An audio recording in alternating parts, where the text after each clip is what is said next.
Welcome back, everybody. This is chapter 17 and day 17 of 30 Days of Neville. We're still going through the book Power of Awareness, The Power of Awareness, and we're on chapter 17. And chapter 17 is titled All Things Are Possible. I mean, the title is self-explanatory, and I'm just going to jump right into the notes. So here we go. It is of great significance that the truth of the principles outlined in this book have been proven time and again by the personal experiences of the author. Throughout the past 25 years, he has applied these principles and proved them successful in innumerable circumstances. He attributes to an unwavering assumption of his wish fulfilled. He attributes to an unwavering assumption of his wish already being fulfilled every success that he has achieved.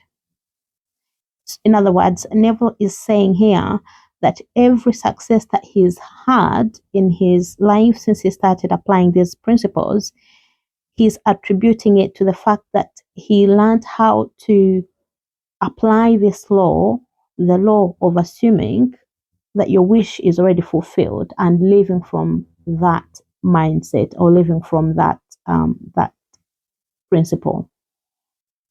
So every success story he's had, he's saying this is how he got it. But Neville continues to write. He was confident that by these fixed assumptions, his desires were predestined to be fulfilled. Time and again, he assumed the feeling of his wish fulfilled and continued in his assumption until that which he desired was completely realized. Neville writes, live your life in a sublime spirit of confidence and determination. Disregard appearances, conditions, and in fact, all evidence of your senses that deny the fulfillment of your desire. So, when you decide on what you want, basically, you ignore any evidence on the outside telling you that the thing you want is not going to happen for you. When you decide that you are going to be wealthy and you start living from the end as someone who's wealthy, and you start doing your affirmations, doing your imagination, doing your confessions as someone who's wealthy, you have to ignore the circumstances that are telling you don't have enough money.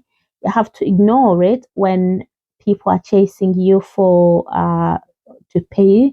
You have to ignore it when you get letters reminding you that you have debt, and you have to continually see yourself as the person you want to be.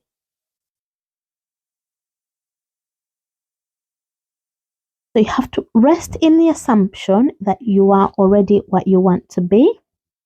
For in that determined assumption, you and your infinite being are merged in creative unity. And with your infinite being, God, all things are possible. God never fails. For who can say his hand or say unto him, what doest thou? And that's a Bible quote. Throughout the mastery of your assumption, you are in very truth enabled to master life. It is thus that the ladder of life is ascended.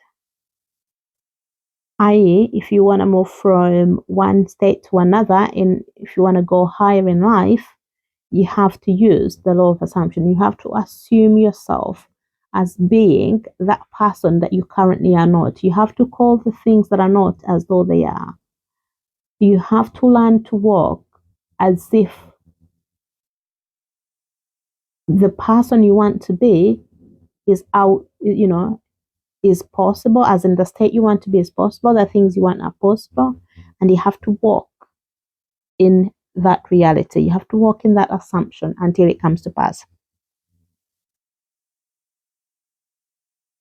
So it is thus that the ladder of life is ascended, thus the ideal is realized. The clue to the real purpose of life is to surrender yourself to your ideal with such awareness of its reality that you begin to live the life of the ideal and no longer your own life as it was prior to this surrender. Bible quote: He calls things that are not seen as though they were, and the unseen becomes sin. And if I was to say this in today's modern language, what it's saying here, and it's saying that God, i.e., you, calls the things that don't exist as if they already exist. So he ignores how things are.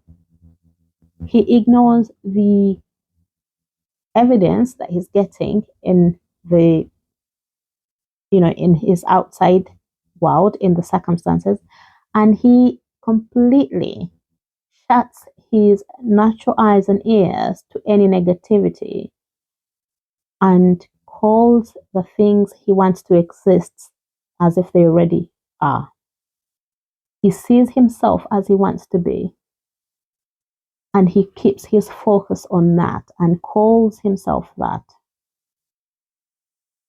Because as you do this, remember this law, the law of assumption is a law, just like the law of gravity.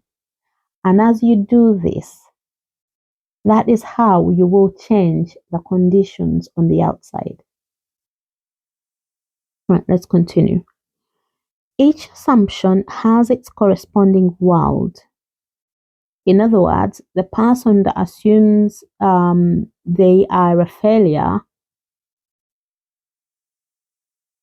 they will be experiencing things that, confirm that assumption. The person that assumes they are so lucky, they start to experience that, those same things. They're always lucky.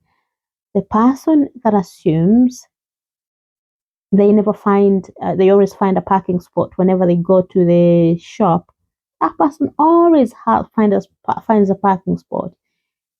There might not be a parking spot as he's coming in, as he's on the way, but as he starts to come into the car park, a car will pull up for him and he will park his car.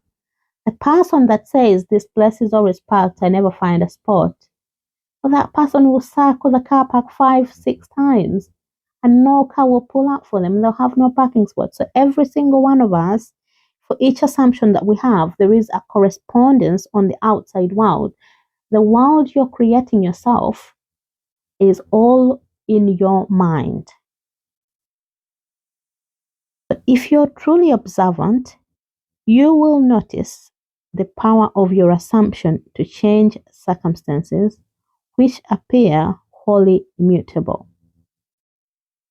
You, by your conscious assumption, determine the nature of the world in which you live.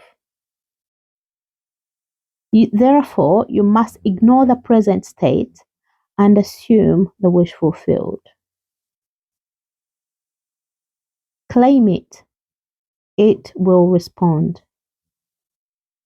The law of assumption is the means by which the fulfillment of your desire may be realized.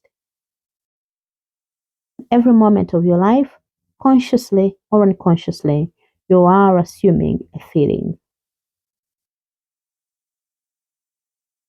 The other way we can say a vibe or a vibration. Different people or different things put us in different vibrations.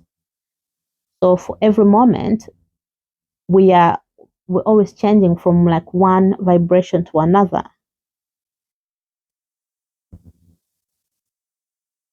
You can no more avoid assuming a feeling than you can avoid eating and drinking. All you can do is control the nature of your assumptions. In other words, since we know that this is happening to us and we cannot avoid it, we cannot avoid this law, how can we live powerfully? But we can live powerfully by knowing, yeah, this is a law, it's happening all the time. So I am going to choose how I think, I'm going to choose how I feel. I'm going to choose to feel gratitude all the time. I'm going to live in a perpetual state of bliss, of gratitude, or of peace. Or I am going to choose to live in a perpetual state of stress and anxiety. And whenever things trigger me on the outside, I'm going to allow them to completely consume me. The choice is there. But it's happening. We're all living in this law, whether we like it or not. So, in conclusion of this chapter, thus, it is clearly seen that the control of your assumption is the key you now hold to an ever expanding, happier, more noble life. Thank you for being part of this. And this is the end of chapter 17. And my message to you is, knowing that this is a law, knowing that you can assume things into existence as you want them to be, what will you today, as you listen to this message, what are you going to assume about yourself and about your life? What would you like to happen? What would you like to see happen for you? And how will you start thinking about those things that you desire? Thank you very much, and I'll see you in the next chapter.